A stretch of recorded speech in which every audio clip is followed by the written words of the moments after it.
The process that's part of buying a dental practice begins with a doctor that now realizes he's looking for something different to fulfill his career needs. And many times, the same things that he's done to prepare for practice ownership are the things that the bank is looking for. They're looking for someone that has now been out a year or two and has built a clinical proficiency so that he can have, sometimes they call it the speed, the opportunity to perform the dentistry beyond a snail's pace.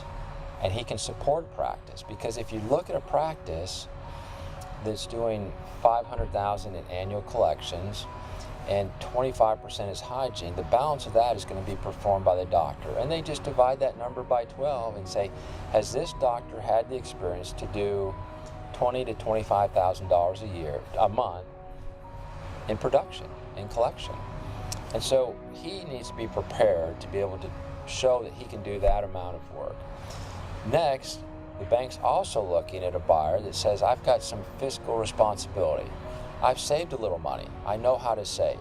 I can demonstrate to someone. Doesn't mean that they've paid off all their student debt.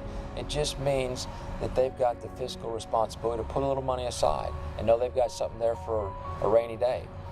And that they're not living on a credit card that has outstanding balances, that they can pay off their credit card. They don't let a credit card or two dictate their lifestyle.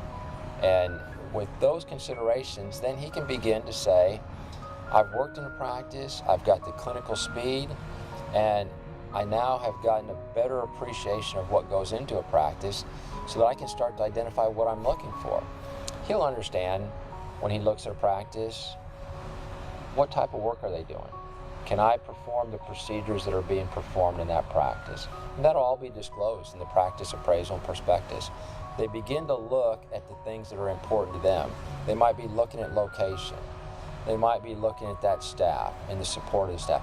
All those things will be presented in the appraisal, and they'll have a chance, is this the right fit for them?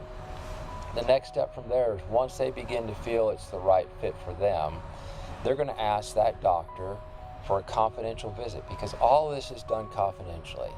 We don't want to disrupt staff and have them feeling like there's something that's being done that they don't know about. We want to wait till there's the right time to present it to the staff. And usually that's when you're closer to culminating a transaction. That's when financing's in place, documents are ready to be signed, an introduction can be made, a letter's going to go out to the patients. But they'll have a chance to visit with that doctor and make sure their practice philosophies mesh. They'll have a chance to ask a little bit more about the practice, understand some of the nature of the staff, understand and see what kind of treatment's being done, the treatment philosophy. All those things would lead that purchaser to assess if that's going to be the right practice for them. And from there, we have an entire checklist of things that buyers have to do to get ready. But if they've made the decision that they want to proceed forward, the next step would be to enter into a letter of intent or an offer to purchase, and make sure we've defined the primary terms of the purchase so that both parties are on the same page. They understand what the transition is going to consist of, and it goes beyond just the purchase price.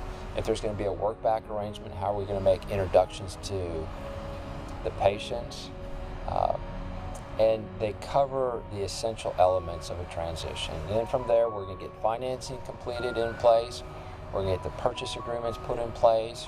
We're going to go through the checklist of things that a buyer needs to do so he's ready to take over the practice, and doesn't come into the practice and then all of a sudden realize, oh, I don't have my merchant account, I don't have my CPA, I don't have my insurances in place. All these things will be taken care of. So when they can get into practice, they can focus on the practice.